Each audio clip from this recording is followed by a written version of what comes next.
dia, tarde ou noite, você que não tem hora pra dormir, não tem hora pra acordar, por isso não vê notícia nenhuma, está preso nesse seu mundinho de desesperança e de falta de informação.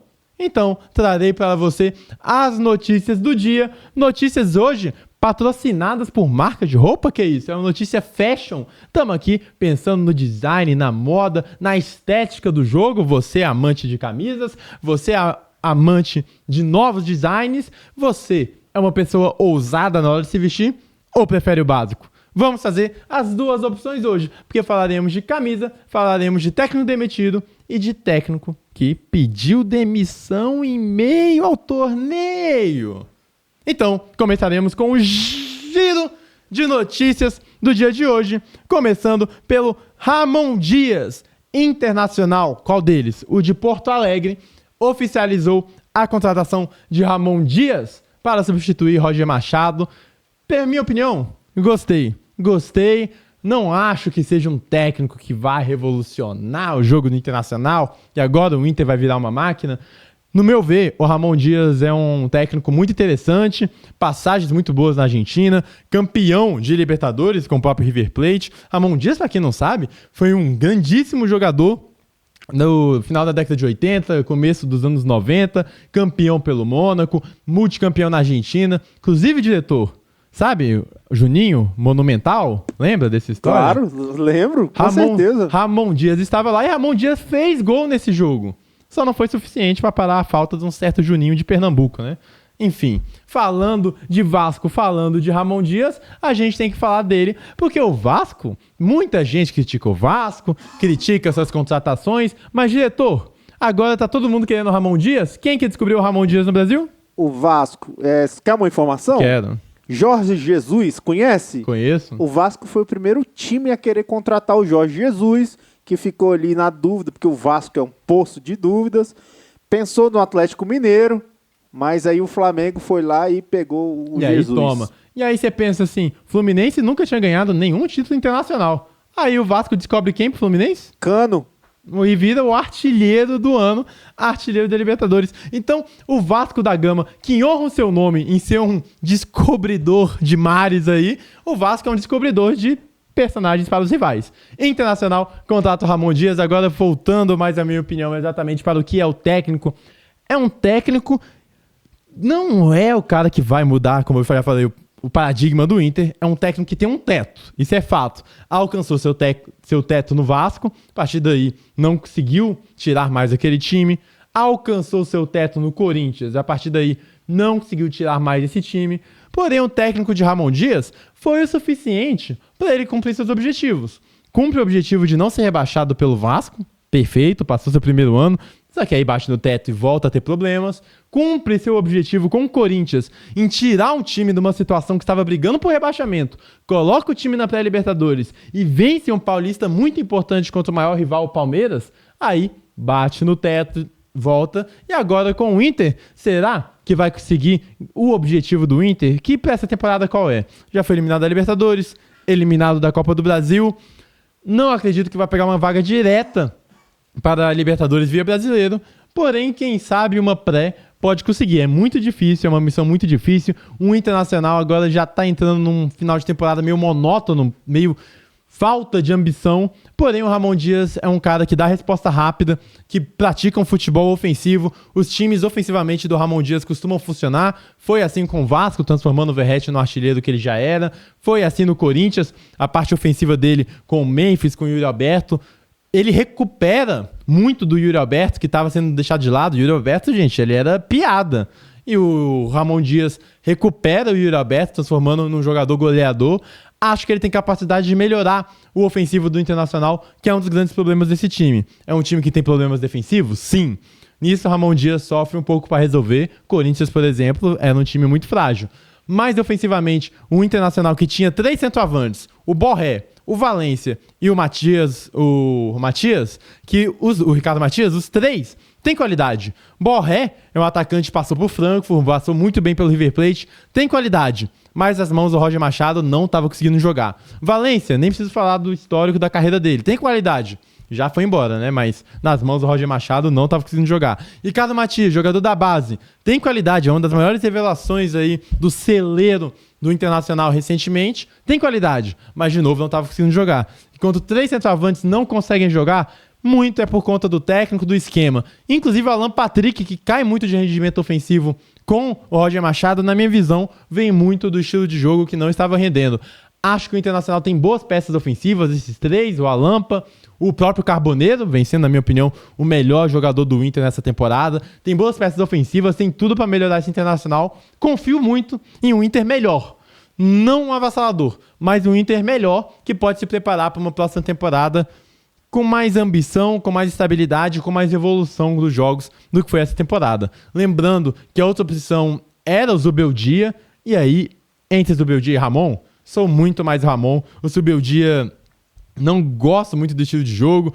Conseguiu uma certa estabilidade inicial no São Paulo, mas é um jogo que não me agrada ofensivamente, é um jogo com poucos mecanismos ofensivos, que não... Parece que a engrenagem do time ofensiva não anda, e defensivamente também não mostra nada demais. No máximo que ele faz, na minha visão, é deixar o time combativo, competitivo, mas muito pouco para as pretensões de algum time que tenha qualidade.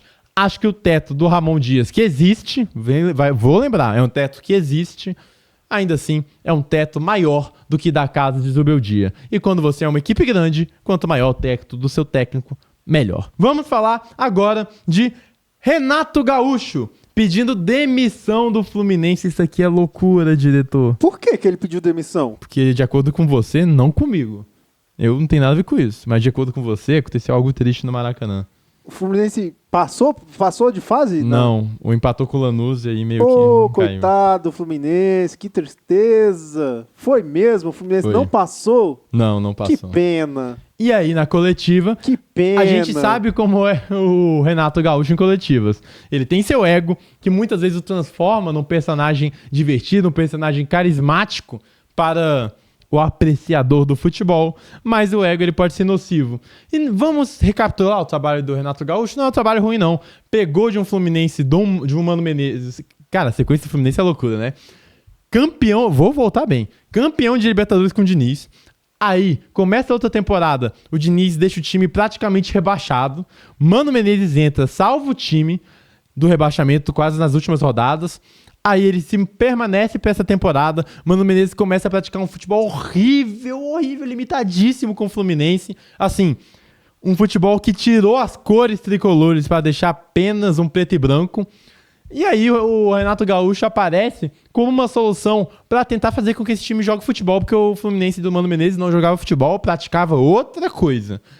Nisso, o Renato Gaúcho conseguiu deixar o Fluminense numa boa posição no Campeonato Brasileiro, que dito que o 8º lugar é exatamente o lugar que se espera para um elenco do Fluminense, que na minha opinião é um elenco muito limitado, principalmente do meio para frente. Eu gosto do Hércules, do Thiago Silva, dos melhores zagueiros do país, mas do meio para frente eu acho bem limitado, tem problemas na centroavância, o Cano não é mais aquele, o Everaldo não me brilha os olhos, tem aí o Lúcio Acosta chegando com alguma coisa diferente, a contratação do Soteldo não se explica, o Canóbio oferece muito pouco com bola, enfim, é um time limitado. E a 8ª posição, na minha opinião, é mais ou menos o que se espera dessa equipe, desse elenco do Fluminense. Então, no Campeonato Brasileiro, ok.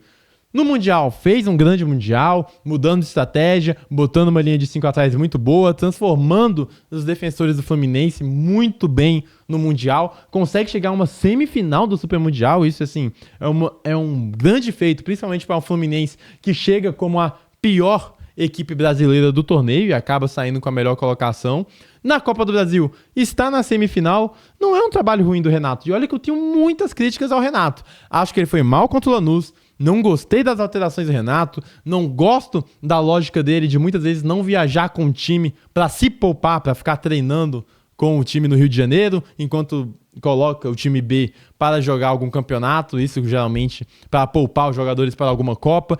Eu sou um dos mais críticos ao Renato Gaúcho. Acho que É um técnico que desequilibra muitas vezes seus times. No Grêmio, foi por muito tempo a pior defesa do Campeonato Brasileiro, por mais que tivesse um bom ataque. E, por incrível que pareça, esse desequilíbrio não aconteceu no Fluminense. Era um time que não tinha tanta criação, não jogava bem, não era um grande volume de jogo, não jogava bem no sentido de não amassar o adversário, mas era competitivo.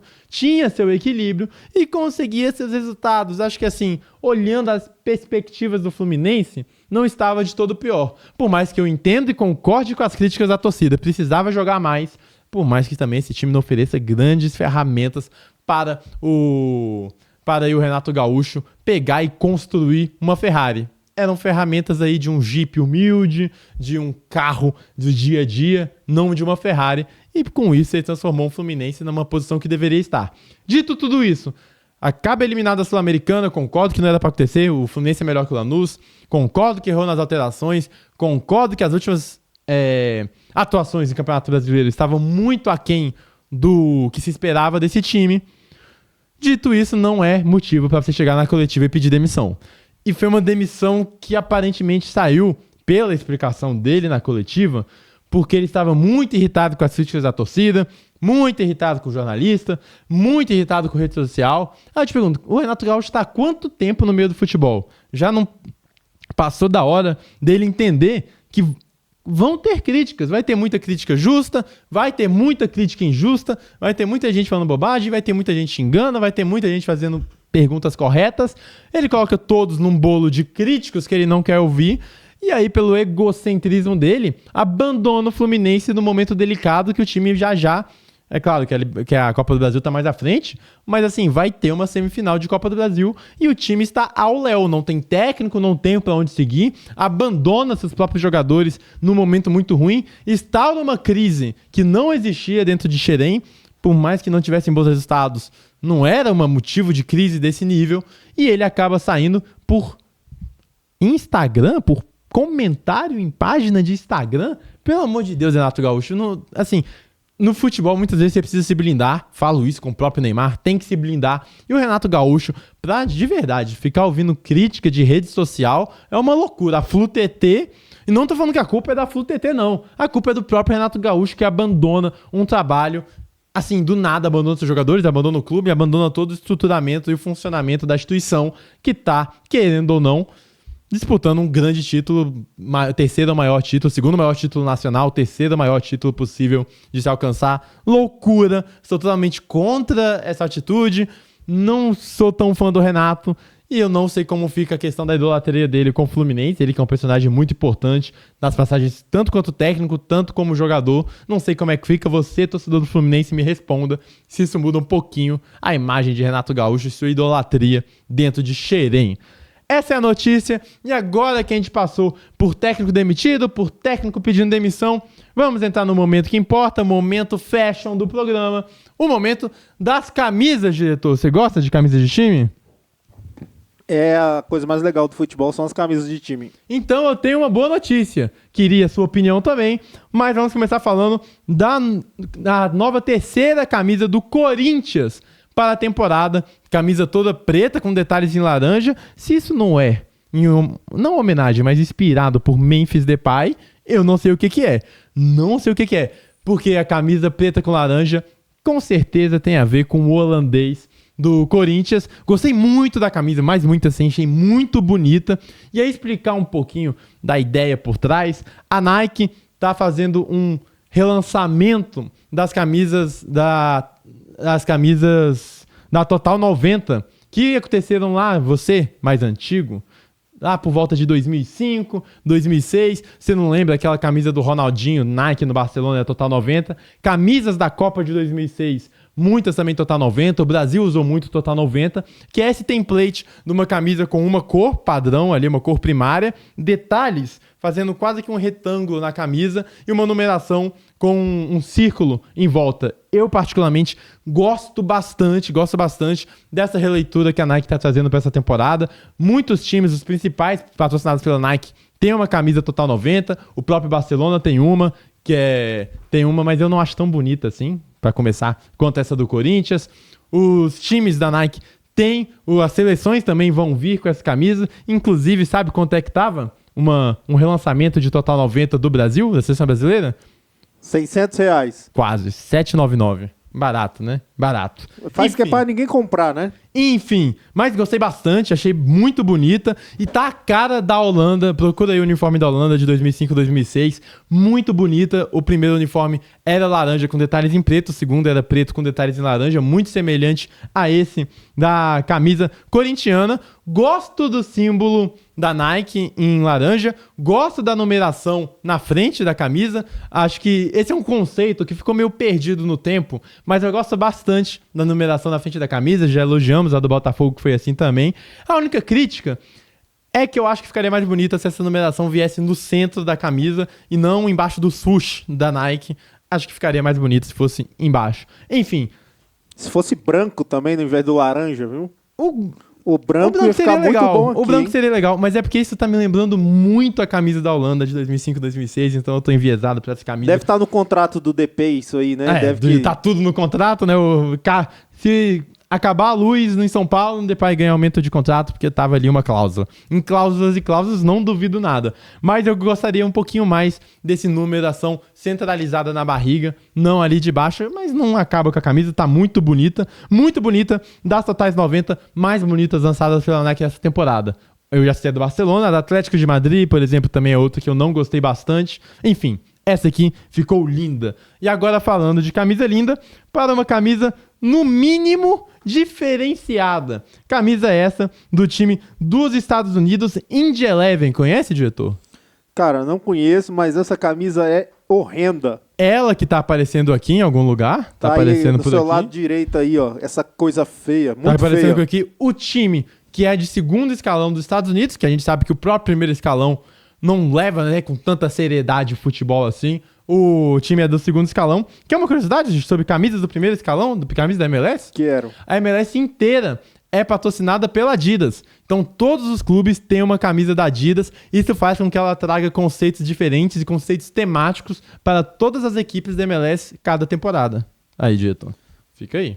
Bom futebol, excelente futebol da MLS, excelente futebol. Fica aí, no futebol de Hollywood, vamos para essa camisa que homenageia a Oktoberfest. Mas o que tem a ver a Oktoberfest? Que é um tradicional evento alemão, com a cultura alemã, regada à cerveja. Porque a patrocinadora vai abrir aí, vai fazer uma cerveja especial nos Estados Unidos, e aí resolveu fazer uma camisa especial homenageando a Oktoberfest, onde os alemães se caracterizam com roupas típicas alemãs, e aí deu no que deu isso aqui. Gostou? Tá horrível, né? Tá horrível. Mas é no mínimo diferenciada, me lembra muito camisas do FIFA, você que joga FIFA, e quando o FIFA inventa as loucuras de camisa feia deles, você coloca lá personalizada, lembra bastante, tem um suspensório, e não só suspensório, tem aí um calção, um desenho de calção na camisa, olha que loucura. Essa é a camisa ousada do Indy Eleven. Horrível, não é ousada, é horrível. Estados Unidos, aí eu te pergunto, é a camisa mais feia da história do futebol mundial? Tem outras duas que eu coloco no ranking. Uma delas é a camisa ketchup, vou mandar pro diretor para colocar aqui, que eu acho horrível. Vou falar três. Camisa ketchup, camisa mostrando os músculos do corpo humano, essa não me cabe. E falando de Estados Unidos, a gente tem a camisa do Colorado Rapids. Ela que homenageia o estado de Colorado, trazendo um quê de Velho Oeste, trazendo um quê de cowboy, e é das camisas mais feias da história, lançada em 1978. Vou mandar pro diretor colocar aqui também. Sabe aqueles filetezinhos, diretor, de couro? Umas fitinhas de couro que tem nos cowboys? É o que tá nessa camisa. Enfim, só destilando meu ódio a essas camisas aqui. Porém, se existe inovação, é porque alguém tentou e deu errado. Então, para você não tentar e dar errado o resto da sua semana, dá seu like, comenta qual que é a camisa mais feia da história, comenta você prefere Ramon ou Zubeldia, e comenta também o que você achou da coleção Total 90. Vale a pena? R$500? São feias, mas são mais bonitas do que aquela camisa azul e amarela do Flamengo. Não, essa eu sou fã. Eu acho bonita, tá? Eu acho bonita. Verdadeiramente, eu acho bonita. Bonita, não estou brincando, acho bonita. Enfim, acabando aqui, pelo menos identidade essas camisas têm. Então você não seja um pamonha, não seja mais o número, deixe sua identidade no vídeo, coloque, dá like, comentário, é isso e tchau, vejam na próxima. Camisa horrível. Horrível. Mas vou tentar comprar.